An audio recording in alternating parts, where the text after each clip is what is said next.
এক যুবক এসে হাত পাতলো, বিষ্ণু ইসলাম আমার কিছু দেন।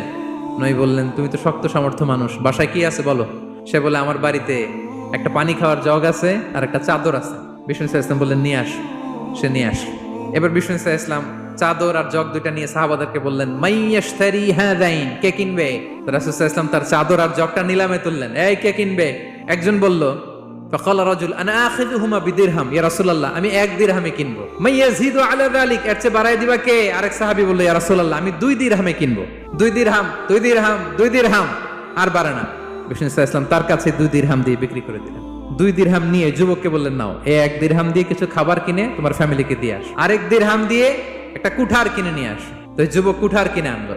বিষ্ণু ইসলাম ওনার মোবারক হাতে, বরকতময় হাতে ওই কুঠারে একটা হাতল লাগাই দিলেন। এবার বললেন, যাও জঙ্গলে যে কাঠ কেটে লাকড়ি বেচে জীবিকা নির্বাহ করো, সামনের 15 দিন আমার সামনে যেন তোমার ঘুরঘুর করতে না দেখি।